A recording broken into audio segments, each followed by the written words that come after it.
The trial of MAKI ZENIN. Hey, if y'all seen the new episode of JJK, you already know, bro. That girl MAKI went off, bro.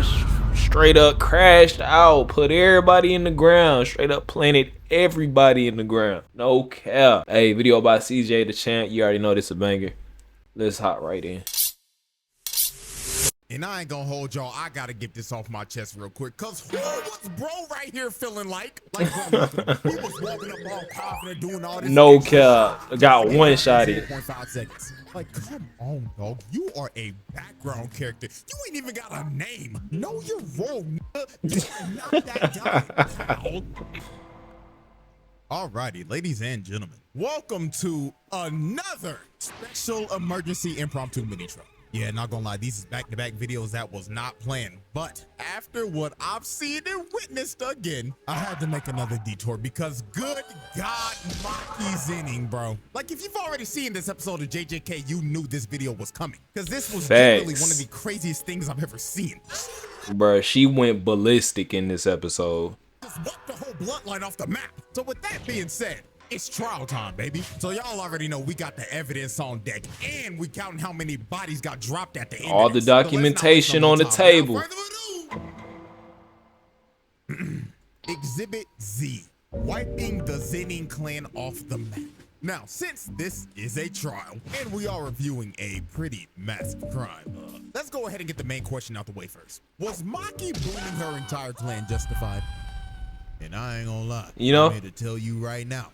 Yes. Yeah, I was about to say that. 100% yes. All these sorry ass fraudulent ass niggas had to go. Just straight up, these niggas suck. Big three family my ass. Like, bro, on some real shit, the ZENIN clan might be one of the most toxic fictional families of all time. I mean, they're competing with the big dogs of dog shit families. Like, they running with the Mishimas, the Hanmas, the Targaryens, the royal family of the Fire Nation. All right, the Fire Nation, that shit pretty bad.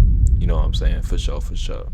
The Hanma family, that's still pretty bad too. Like, these niggas were terrible. The only thing these greedy motherfuckers valued in life was status and power. Like, for example, if you had low curse energy or your curse technique didn't meet up to their standard, they treated you like a bitch. They wouldn't even look at your ass. And oh Lord, don't even get me started on the misogyny. This motherfucker Naoya, bro, had to go. This nigga is basically what happened in Fresh and Fit did the fusion dance. They turned that nigga without a doubt definitely had to go. No cap. He had to go. When he got punched, bro, it was the most satisfying thing out of the whole episode. I mean, the stuff he was saying about women, like, good God, bro was talking crazy. And last but not least, and one of the prime reasons they had to get packed up was because of her ugly ass, old ass, black-eyed daddy. This man might be in the running for one of the worst dads in anime history. Like, him and her sorry ass mama both had to go. I mean, this nigga really made a whole plan to slime out his own daughters. Yeah, on some weirdo shit, for real. He literally hated MAKI and Mai simply because he thought that his daughters was the reason he wasn't named head of the clan. I mean, the first thing MAKI sees when she comes back home is her father standing over her sister's body after he beat the dog water out of her. Then he decides to cut his own daughter down in cold blood, and then he proceeds to drag both of his children's bodies through a dark hallway and throws both of them in a... Literally left them for dead so they can be eaten alive by curses, bro. Insane. Chamber full of curses and leaves his own children in there for dead. These niggas had to go. Every last one of them. Because these motherfuckers were generally terrible people. So when Mai told MAKI to destroy it all and sacrifices herself because her literal existence was nerfing MAKI. Because she literally took that to the heart. A whole identical twin thing in JJK. This was the last day on Earth for every last person in the ZENIN compound that day. Because since Mai took all the curse energy with her when she passed, it left MAKI with none. And with the heavenly restriction that she has, she basically got a game-breaking buff and became a physical freak of nature, just like her deadbeat uncle. So the first victim of MAKI's massacre was her bum-ass deadbeat dad. and she made quick work of his sorry ass. Heck, he was so scared when he felt her aura, this nigga thought Toji came back from the dead like the Undertaker. But nah, bro charged up his attack just for Maki to hit him with a I like it cut, G. She literally scalped this nigga, bruh. Clean. took the nigga's dome piece off and gave him the best lineup this old nigga's had in years. She dropped off her sorry ass pops. Next up on the chopping block were the Kukuru unit. And this is You, just you, building your app on base 44. This is the moment where Maki turned into the bride. Cause the way she was dicing these niggas up really had me thinking I was watching the anime adaptation of Kill Bill. Now, let's set the scene. After her pops got a fresh lineup, the whole compound ended up going on lockdown, and Maki ended up getting surrounded by the Kukuru unit. A bunch of nameless ZENIN clan NPCs with no curse techniques that ranks were filled up with a bunch of bald niggas and motherfuckers with butts cause that have never had a tip fade or a lineup ever in their life. But luckily for the Kukuru unit, they were surrounding the best barber in Jujutsu Society. So a bunch of them end up running at her, but she swings once and gets a quadruple kill. Then after she drops the— Not gonna lie, bro. Right after I seen that, I would have been up out of there. I don't care about no family line or anything like that, nigga. I'm not finna deal with that. She just casually starts to walk down these niggas. Look at this one kill. She cuts both of his arms off and sliced them down the middle. And while she was mid-air, she hits his sword and it was straight into this dude's neck. So after she wiped out the first wave of dudes, this one bald nigga, and I ain't gonna hold y'all, I gotta get this off my chest real quick, cause who was bro right here feeling like bro, look at him. He was walking up all confident, doing all this extra shit just to get dropped in 0.5 seconds. Like, come on, dog. You are a background character. You ain't even got a name. Know your role, nigga. You are not that guy.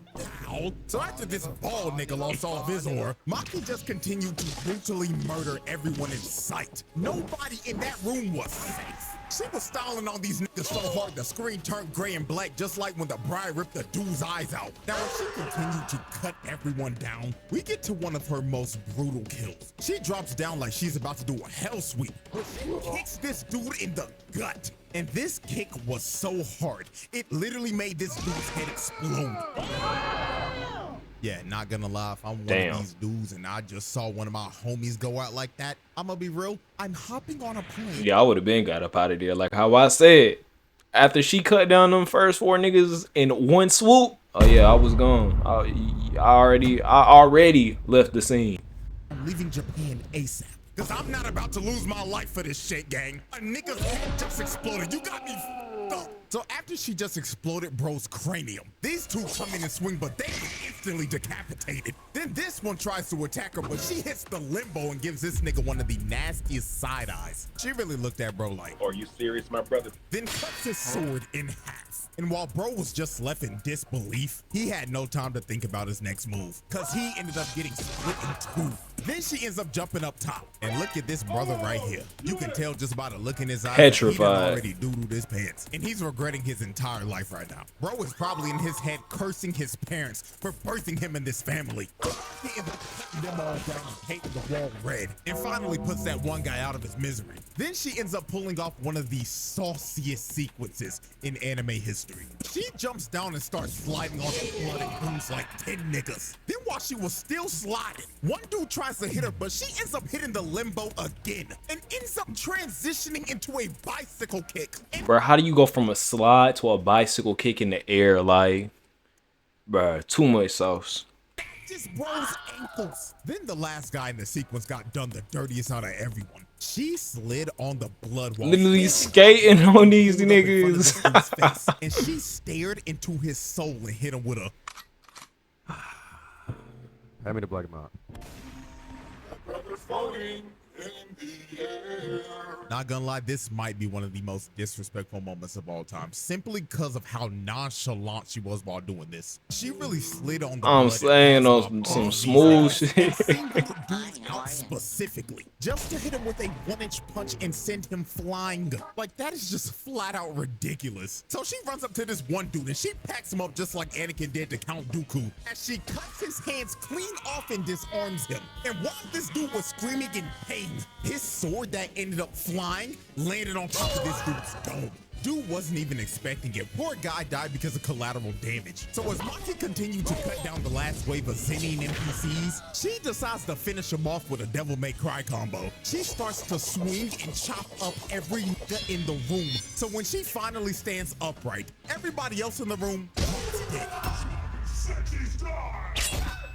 And with that, Maki just casually dropped off the entire Kukuru unit that consisted over 100+ niggas. She dropped off over 100 people in that room in about 2 minutes. That's just pure wicked work right there. So after the Kukuru unit was wiped out, we move on to our next set of victims, who were known as the Hei. Now the Hei consisted of the strongest sorcerers in the ZENIN clan. All these dudes were semi-grade 1 sorcerers or higher. So on paper, these niggas should not be bums. But Maki didn't give a damn who they were, cause she was here to expose these bums for the frauds that they were. So the first thing that she does is instantly speed blitz Nobuaki, the captain of the Kukuru unit. And she wasted little to no time on his sorry ass. Bro tried to lunge in to attack Maki, but she closed the distance in like 2 seconds and cuts his sword into pieces. Then she ripped his throat out, and the front piece of his sword that ended up getting broken off flew back and hit him in the back of the head. Not gonna lie, this has to be her most brutal kill in. I'm saying, getting your throat ripped out. Oh yeah, brutal, bruh. Whole case, because this was just flat out disgusting. She really just grabbed him by the neck and ripped out his trachea. And while dude was bleeding out and gasping for air, his own sword hits the reverse and throws him in the head. Like, good God, that is just pure brutality. So next up was the old man with the mohawk. And just look at him in this frame. You know damn well his old ass didn't know what the hell was going on. He had no business being here. Maki was so fast, she popped up in his face for a good 2 seconds. And you see his death from his POV. Maki ripped his eyes out and crushed them in front of him.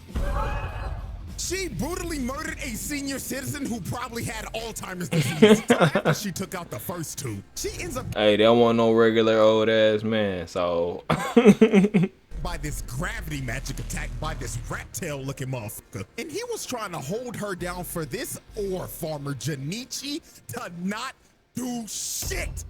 Now, I ain't gonna lie, I'ma be 100% real with y'all. This Junichi nigga, my ass fooled, I ain't gonna lie. I thought he was gonna be one of them ones. I'm saying. Look at the nigga. He looked the part. He looking like Uvo from Hunter x Hunter. He was Toji's brother, for Christ's sakes. I thought he was gonna be like that. But no, my disappointment was immeasurable. He hits Maki with the same move Deku hit Overhaul with. Just a massive barrage of punches that ended up manifesting into a bunch of giant fists. And it looks like this attack should have done something. Hell, the explosion the attack gave off looks like a nuke just got set off. But when the dust clears, the first person that you see is Ranta. And his little rat-tailed ass was bleeding out because he was trying to hold down Maki so Junichi could kill her. And he thinks that he is dying at peace, thinking that his boy Junichi just finished the job. So when he finally dies, you see Maki walk out of the smoke. And when she walks past him, she is carrying Junichi's head. This kid Ranta died living a false reality because his sacrifice meant nothing. Literally was in vain. But hey, I guess he is in peace. I guess.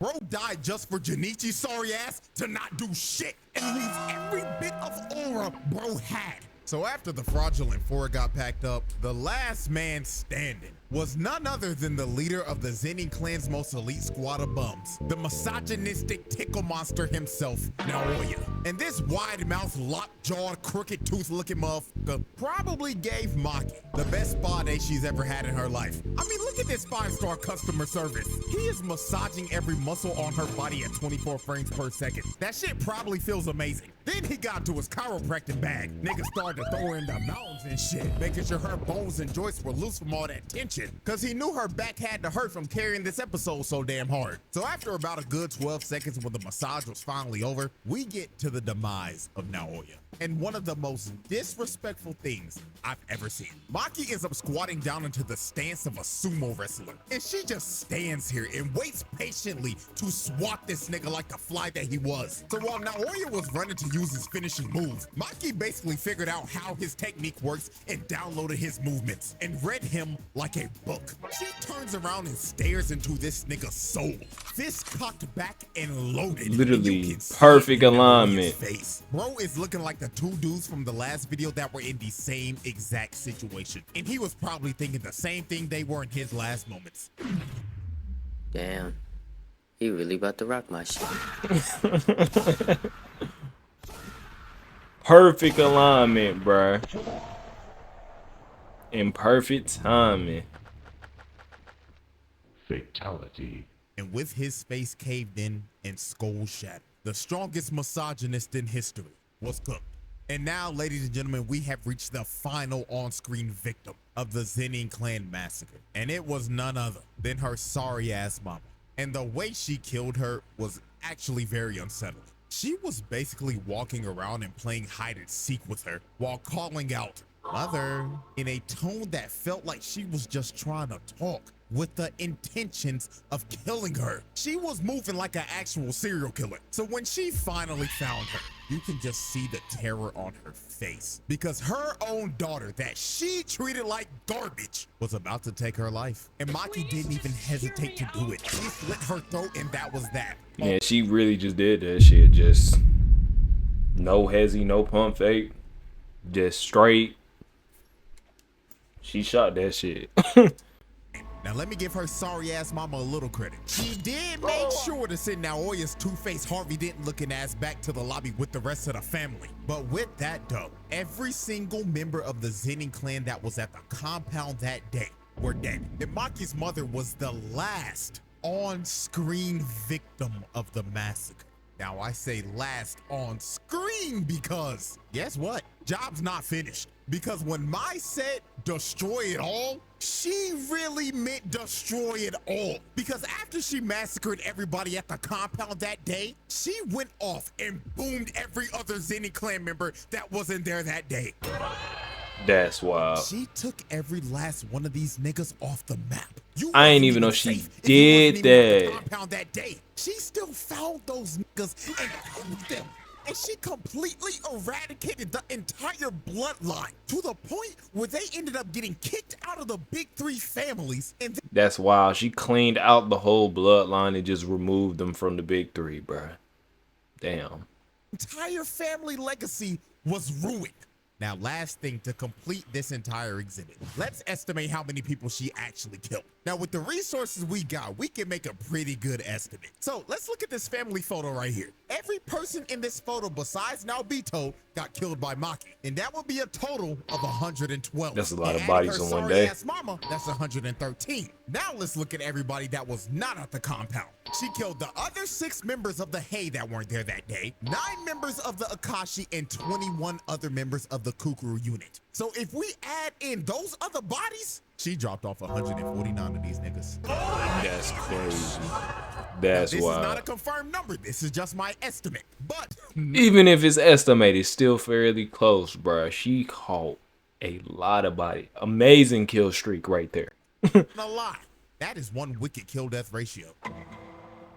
And with that, ladies and gentlemen, that is a easy pass. Light work, no reaction. She really exposed how fraudulent the ZENIN clan actually was. Like, it's actually hilarious when you look at this. This clan prides itself off of cursed techniques and cursed energy. And the fact that all these grown-ass men got wiped off the map by a 16-year-old girl that didn't have a drop of that shit is hilarious. Their legacy is cooked. And you know, all this could have been avoided if they just listened to Naobito's will. But hey, they can all have that conversation down there while they burning in hell. Also, for the crime, not guilty. Them niggas had to go. Free Maki, nigga. So with that being said, hope y'all enjoyed. Like, subscribe, all that good stuff. And until next time.